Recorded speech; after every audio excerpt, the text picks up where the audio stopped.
Welcome back, YouTubers. This is a review of figure 389, Anne from Persona 5, or she's called on the box, Panther. Now, Panther is her identity as one of the Phantom Thieves, and this figure is the second one in the series that I've picked up. Now, she's the third party member you acquire, the first being Skull and Morgana, as they join you right off the bat, and she's the first palace that you go into with to help. The palace belonging to Kamoshida, a guy who is a teacher who's basically using his position to abuse male students and sexually harass, if outright rape, female students. It's implied that her best friend is, but not outright stated.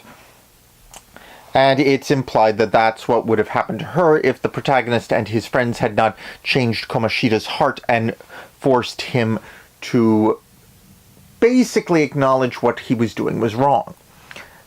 It's one of the things I like about the series. But anyway, let's continue. First, as you can see, she's on the side here and on the back. There's a picture of her with all the accessories and bits. Now, before we open the box up, this one does come with an extra part. This one's an extra face, which is something I'm always in favor of when it comes to Figmas, is more faces for the characters.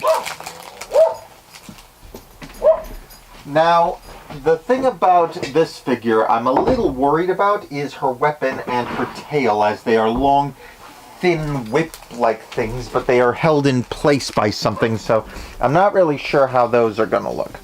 But anyway, first let's get to the extra face. It's in a packet, so there we go. So as you can see right here,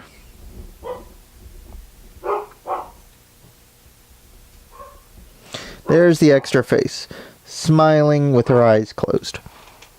So that's one. Now let's proceed with the box. Give me just a second to get this thing opened.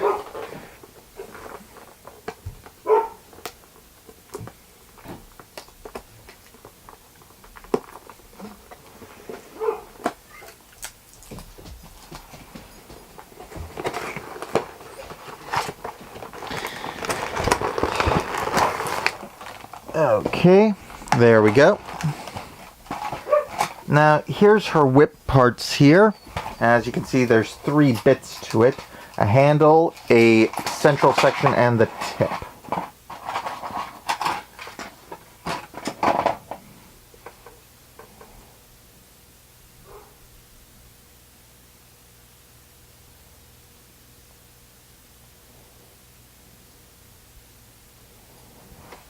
So there we have the whip. So with that pivoting section in 2 places means you can move it around a bit more than other ones. So while it's static, it does have flexibility. I also like that in that it won't break as easily. I found that the longer, thin ones like these tend to be the parts that tend to break in stuff like this more often. So that's a good way to get around it. The problem is that other figures I have with whip or chain weapons tend to make them either static pieces or actual chains. Now there's pros and cons for both of those, but static ones are more tended to be damaged and they are more likely to be rigid, limiting the number of poses you can put the character in. The problem with the chain ones, or the ones that are actually loose, is without any rigidity in them, they don't have the posability that a plastic one like this has. So there's give and take in both. Anyway, there's the Figma plastic bag, of course, always good for keeping all your little bits in, and something that more toy manufacturers should consider when making stuff like this, because just adding a little Ziploc bag with your brand on it and a place to put like the name of the figure on it if you choose to write something on it, I prefer to just put the instructions in the bag with the picture showing. Anyway, but let's take on out of the package now. Now, she also comes with a gun because all the Persona characters in this one have guns. This is a callback to the original ones where they also were armed with guns, but they were real ones. In this case, they're just very detailed models. Now there's a paper fan here, which is used to wake up characters who have been stunned or knocked down, or batter enemies out of the park in the older games, as in this one, which is a nice extra. There's An's face with her eyes pointing slightly to one side and kind of a pout.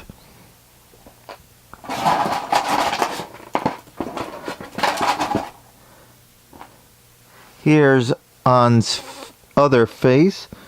She's winking with a smile.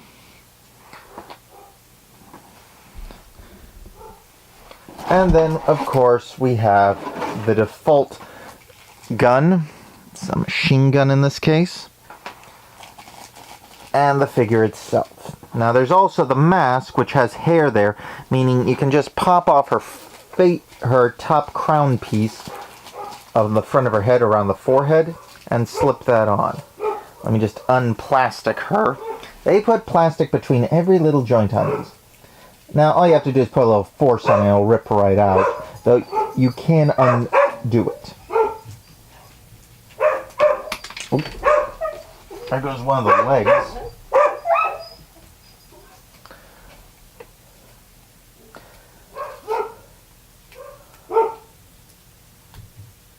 There we go.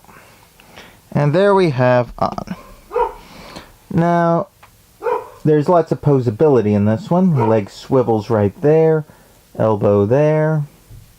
Usual hand joints. Pigtails have ball joints in them, as you can see. So it's pretty good on posability. The tail has, another ball joint. That gives it a lot of mobility. So you can fit her into a variety of poses for your collection if you're making a diorama or if you're trying to recreate a scene from the game. Now you just pop off the front section here, I think? Yeah, here it is. Looking for the seam here. It's right up here. So just slide your nail in there, pop it out. You can pop in her mask. There's a hairline there and everything. So now she's got her Panther mask on.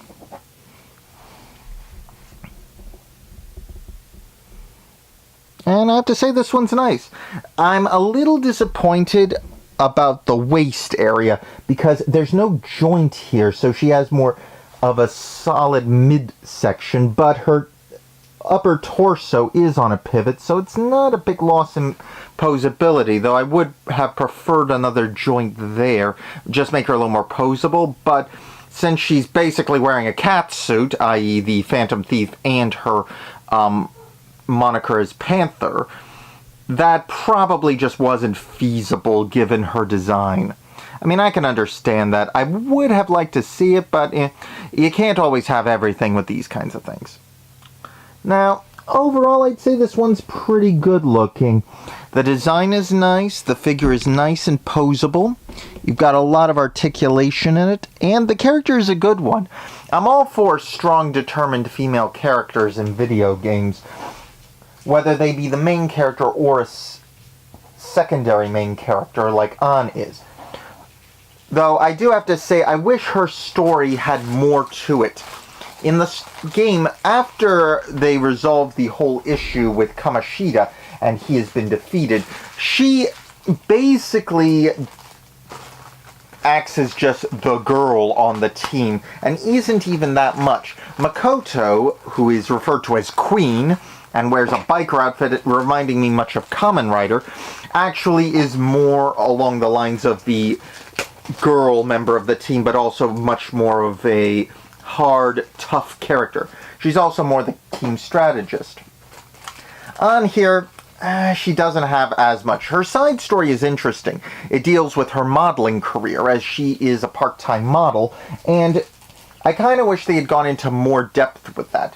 They do have her dealing with a rival who is, well, basically out to mess up her career to make herself look better. Which is a disappointment because it just seems so cliche that it's something that anyone would probably hear in any one of these kinds of things. So I'm a little disappointed by that. But overall, An's a decent character, and I think she's pretty good. Now, the figure comes with your standard assortment of hands for Figmas. It's got the usual peg hole in the back, so just pop that in. You can stand your figure up like so. Plus, you've got your standard hands. There's 2 victory sign ones, several clenched fists, and closed hands for holding the gun or the whip. Specifically, right there is a trigger finger. But let's try popping out her hand here. Yeah, this is something that annoys me, is I've constantly had the ball go with the hand, not the arm. I do not know why the ball joints on these keep doing that. But anyway, pop the handle off, just slide her on in there.